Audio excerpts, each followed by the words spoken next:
Halo, apa kabar pemirsa? Berjumpa lagi bersama saya Nurholis Fardila dalam acara Pemuda Indonesia Bicara. Nah, pemirsa, dalam segmen kali ini kita akan membahas mengenai komunikasi efektif berorganisasi. Nah, biasanya banyak anak muda, begitu siswa-siswi maupun anak-anak kuliahan, sebenarnya mereka itu ingin berorganisasi, tapi juga tidak tahu cara berkomunikasi yang baik itu seperti apa, dimulai dari mana begitu.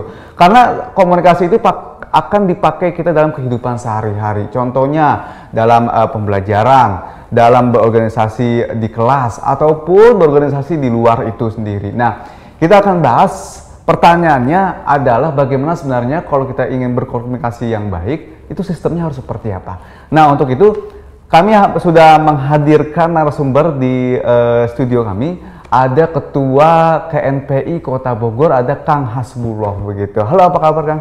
Apa kabar? Selamat siang dan assalamualaikum warahmatullahi wabarakatuh. Waalaikumsalam. Salam pemuda. Salam pemuda.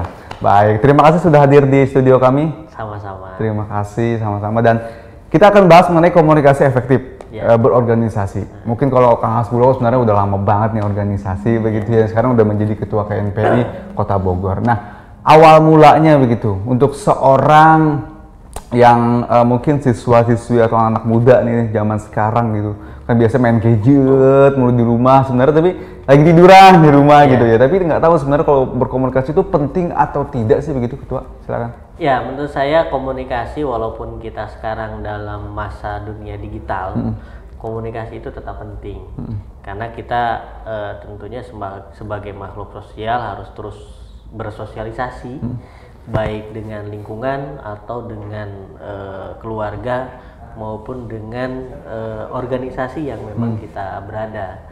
Maka dari itu, walaupun banyak sekali kawan-kawan muda kita yang memang merasa cukup dengan dunia gadgetnya, komunikasi hanya by phone, SMS atau alat-alat komunikasi yang lain, namun terkadang juga komunikasi verbal dan non-verbal juga tetap dibutuhkan oleh kita ketika kita memang untuk bersosialisasi dengan orang-orang di sekitar kita. Oke, jadi itu pentingnya untuk bersosialisasi sendiri. Betul. Ya.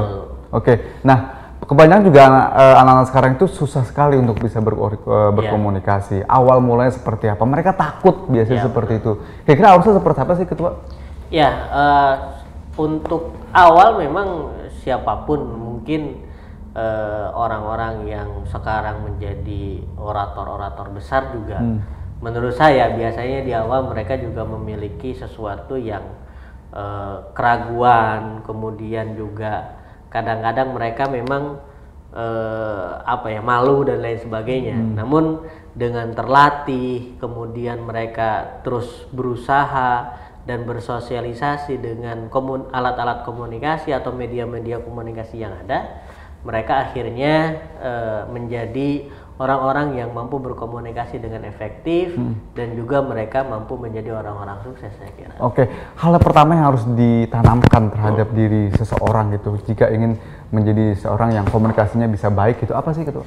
Ya, hal pertama menurut saya ketika kita berkomunikasi, kita harus juga memahami diri kita, kemudian memahami lawan komunikasi kita. Misalnya kalau dalam organisasi berarti hal-hal yang harus dikomunikasikan adalah ketika menjadi kita pucuk pimpinan organisasi, maka kita harus mampu berkomunikasi dengan level-level yang ada di bawah kita atau yang ada di sekitar kita dengan organisasi yang lain atau yang memang bisa di atas kita gitu ya.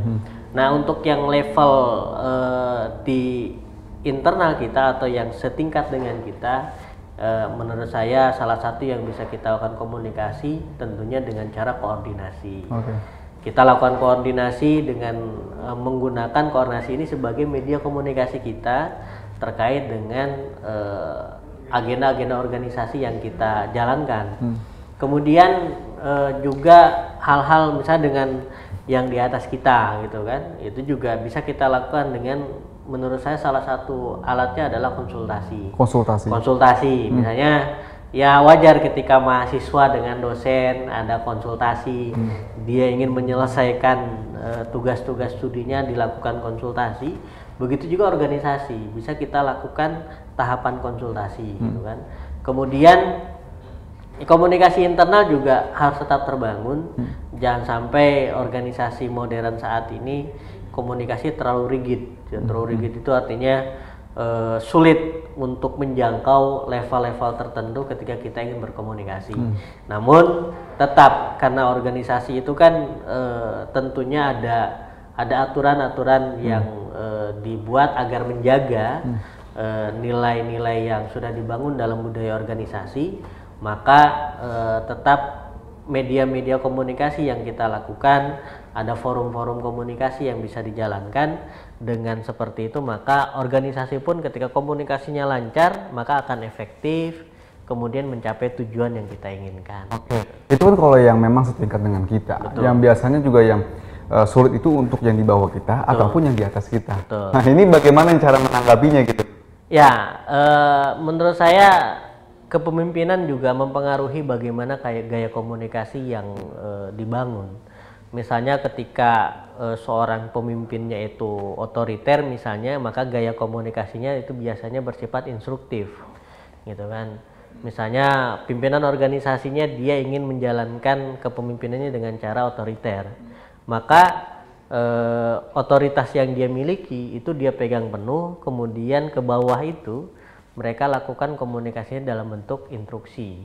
Tapi kalau gaya komunikasinya yang demokratis, kemudian partisipatif, maka komunikasi dari pimpinan sampai ke bawah di tingkat organisasi tersebut, mereka membangun komunikasinya itu tentunya terus membangun komunikasi yang efektif dan memberikan kewenangan-kewenangan tertentu yang bisa dilakukan oleh organisasi atau tingkat di bawahnya.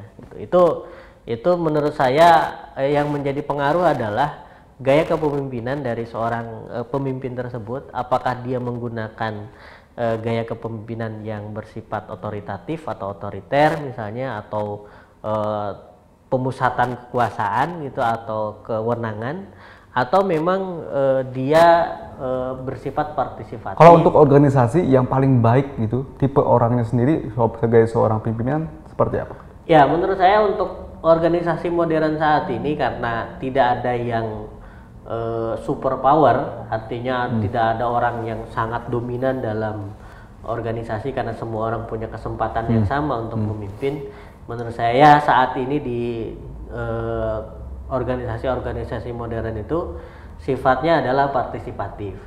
Jadi sejauh mana seorang pemimpin mampu menggerakkan organisasinya melalui komunikasi yang dia lakukan sehingga semua unit yang ada di organisasinya itu bisa berjalan sesuai dengan tentunya visi dan misi yang sudah ditentukan.